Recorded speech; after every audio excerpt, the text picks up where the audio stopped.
سر میں ابھی list out کر رہی تھی کچھ ہسٹری سے ویرائٹی آف کانفلکٹس، جہاں میرے پاس مہابھارت کا تھا، جنگ بدر، جنگ جمال، الیگزینڈر نے ایک چڑھائی کری، مغل امپائرز نے جو ایک انڈین انویژن ہوا، پھر برٹش راج کا ایک انویژن تھا پوری دنیا میں، پھر ایک فریڈم فائٹ چلی، اس کے بعد انڈیا میں جب فریڈم فائٹ چلی تو پانی پت کی ایک لڑائی تھی، ورلڈ وار ہوا، ہیروشیما ناگاساکی وہ ہوا، اس کے بعد 9/11 ہوا، اور جو اب مڈل ایسٹ میں جو ڈسٹربنس ہے، ان سب کے اندر کون یہ طے کرے گا کہ کیا تو جہاد تھا، کیا جہاد نہیں ہے اس میں؟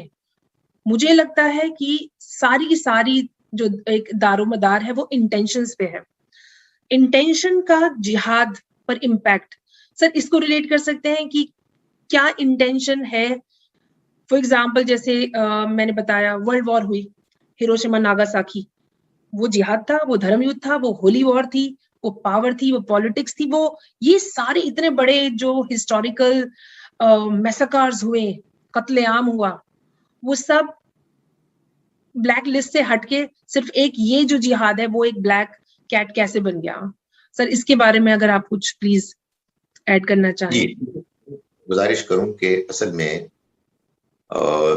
ورلڈ وارز جو ہوئی، ظاہر ہے اس میں تو کوئی ریلیجس فیکٹر تھا ہی نہیں. وہ تو اگر آپ دیکھیں تو بعض کیسز میں کرسچنز ور فائٹنگ اگینسٹ کرسچنز،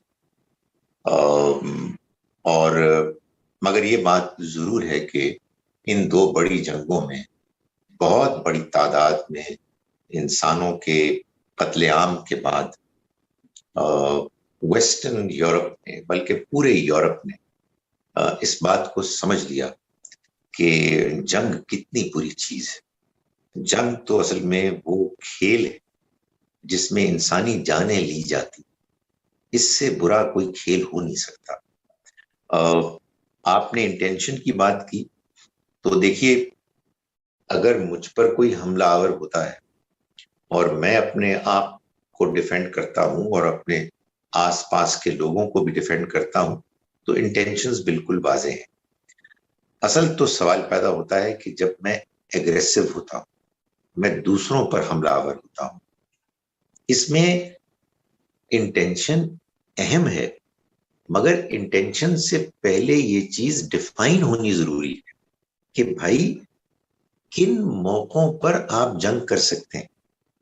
جنگ کرنے کے لیے کون سے وہ فیکٹرز، عوامل ہیں کہ جو ہوں گے تو ہم جنگ کر سکیں گے، ورنہ جنگ کرنے کی اجازت دی ہی نہیں جا سکتی. کیوں؟ اس لیے کہ جیسے کہ میں نے گزارش کی کہ جنگ میں تو انسان مارے جاتے ہیں. تو بھائی جس ایکٹیویٹی میں انسان مارے جائیں اس کی کیسے اجازت دی جا سکتی ہے؟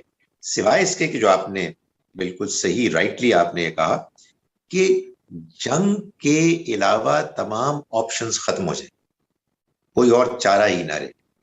تو میں سمجھتا ہوں کہ اگر کہیں کوئی شخص یا کوئی گروہ ظلم کر رہا ہے، زیادتی کر رہا ہے، اور ظلم اور زیادتی میں سب سے جو امپورٹنٹ چیز ہے وہ یہ ہے کہ لوگوں کو وہ آزادی مذہبی نہیں مل رہی کہ جس میں وہ اپنی مرضی کے ایمان، دھرم، عبادت کو اختیار کریں، بلکہ لوگوں کو ان کے مذہب اور دھرم کی وجہ سے ستایا جا رہا ہے. تو پھر ایسی زیادتی کو ختم کر دیا جائے گا. قرآن مجید میں یہ بات بیان ہوئی ہے کہ اگر اللہ تعالیٰ ہمارا مالک اس جنگ کی اجازت نہ دیتا تو معلوم ہے کیا ہوتا. یہ اصل میں یہ جہاں آیا ہے نا قرآن مجید میں، وہاں اللہ تعالیٰ کو یہ سمجھانا پڑا ہے کہ دیکھو بعض اوقات جنگ ایک مجبوری بن جاتی ہے. تو اللہ تعالیٰ نے یہ سمجھایا کہ اگر اللہ یہ اجازت نہ دیتا کہ بعض لوگ بعضوں کے ساتھ جنگ کریں تو پھر یہ ساری عبادت گاہیں یہ زمین بوس ہو جاتی. They would have been level to ground.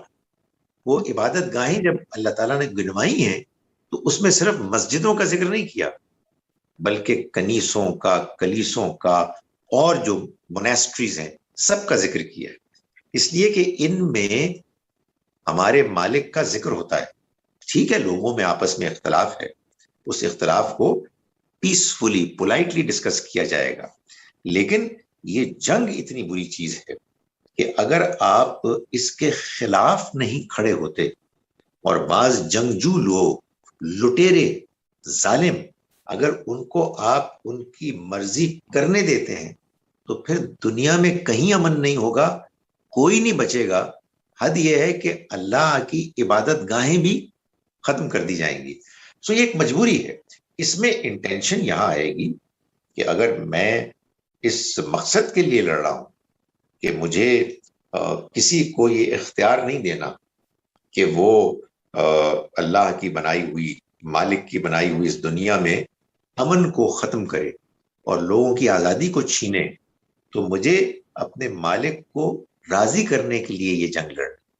یہ نیت یہی ہونی چاہیے کہ یہ اصل میں اس کی طرف سے حکم ہے، اور اگر یہ نیت ہوگی تو آدمی پھر کبھی غلط جنگ میں شریک نہیں ہوگا.